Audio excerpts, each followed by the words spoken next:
नमोस्तु गुरुवर। एक शंका का समाधान चाहती हूँ। जो तीर्थंकर भगवान के ऊपर पुष्प वृष्टि होती है वो उनके कौन से कर्म के उदय से होती है? ऐसे हम भी क्या कर्म करें कि हमारे को भी ऐसा शुभ दिन आए, पुष्प वृष्टि हुए।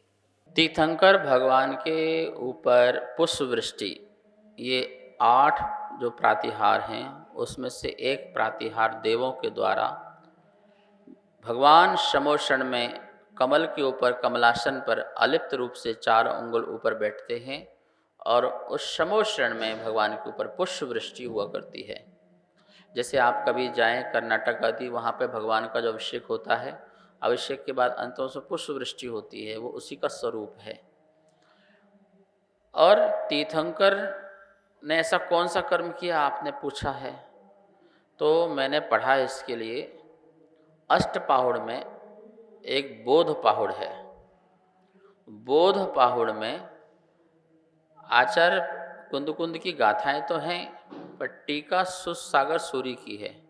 उस टीका में एक उन्होंने संग्रह रूप करके 2 गाथाएं दी हैं और उस 2 गाथाएं में दी गई हैं कि जो व्यक्ति बड़े भाव से एक पुष्प, एक फूल प्रभु के चरणों में चढ़ाता है, उसका प्रभाव, उसका फल यह है कि उसे एक प्रातिहार पुष्प वृष्टि वाला प्राप्त होता है। अष्ट प्रातिहार में से एक प्रातिहार, एक पुष्प चढ़ाने से, एक फूल चढ़ाने से, एक अच्छे भक्ति भाव से चढ़ाने से। इतनी गजब की बात लिखी है कि भक्ति का प्रभाव देखो कि उस जीव की कितनी तीव्र भक्ति होगी कि उसने पुष्प चढ़ाए, फूल चढ़ाए और उसके प्रभाव से तीर्थंकर बन करके प्रति समय पुष्प वृष्टियां हो रही हैं। इसका मतलब है जो इस प्रकार से अष्टद्रव्य में पुष्प से पूजा न करे, उसके ऊपर कभी प्रातिहार वाला जो है पुष्प वृष्टि नहीं होगी। इसका यह मतलब हुआ कि वो तीर्थंकर भी नहीं बनेगा। तो सोच लीजिए, यदि आप धर्म तीर्थ के प्रवर्तक बनना चाहते हो और वो प्रातिहार प्राप्त करना चाहते हो, तो हमें नियम से जिनेन भगवान की आराधना करना चाहिए, जिनेन भगवान की पूजा करना चाहिए। पूजे, कन्नड़ शब्द में पूजे, पूजे का अर्थ ही होता है जो फूल से जय, जय करे, पूजा करे, वो पूजे होता है। इसका अर्थ कर्नाटक में, महाराष्ट्र में ऐसा अर्थ होता है। तो पुष्प वृष्टि से प्रातिहार की प्राप्ति होती है। ऐसे अलग अलग प्रातिहार की अलग अलग व्यवस्था है, उसे भी समझना चाहिए। आपका जो प्रश्न था इसका यही समाधान है। नमोस्तु आचार्य श्री। मेरी एक शंका है, मंदिर में चौका लगाने से और घर में चौका लगाने में क्या अंतर है और दोनों में मतलब कौन सा श्रेष्ठ है? घर में आहार लगाना, और यदि घर में व्यवस्था ना हो पाए तो जो धर्मशालाएं हैं उनमें जाकर के आहार लगाना। देखो, दोनों तो आहार लगाना ही है, भाव तो आहार लगाने के हैं, भक्ति भाव से हैं। लेकिन एक घर की व्यवस्था एक अलग होती है। जब हम घर में लगाते हैं तो पूरा परिवार लगता है हमारे साथ, और हमें बड़े भाव पैदा होते हैं कि हमारे घर में मुनिराज आएंगे, अपने घर में मुनिराज आएंगे, तो एक बहुत प्रेम और राग पैदा होता है। ठीक है ना? तो उसका एक प्रभाव ही अलग होता है। एक होता है मंदिर में लगाना।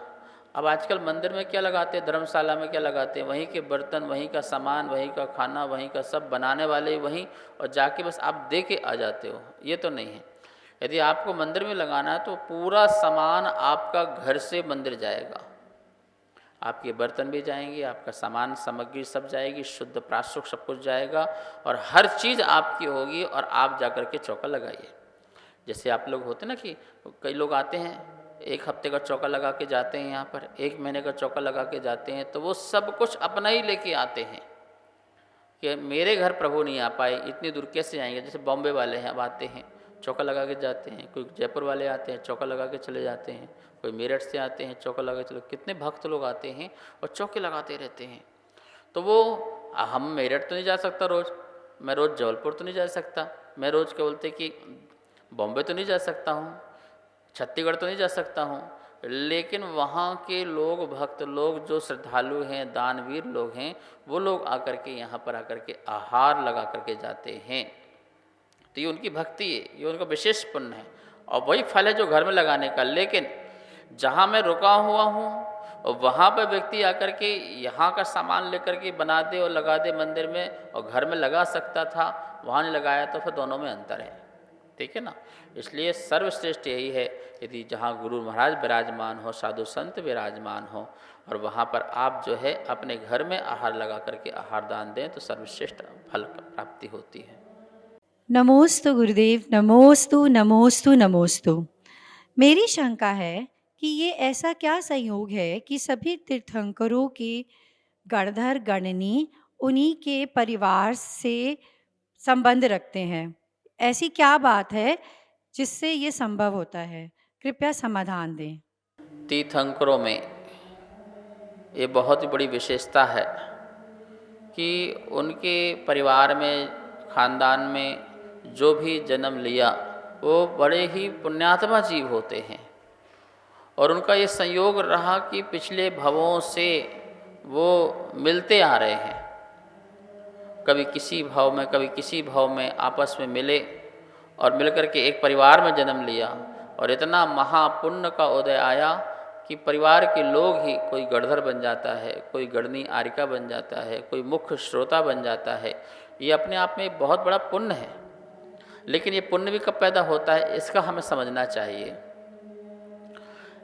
धर्म से राग होने पर, धर्म गुरु से राग होने पर, धर्म प्रभु से राग होने पर जो है ये व्यवस्था बन पाती है, अन्यथा ये व्यवस्था बन नहीं सकती है।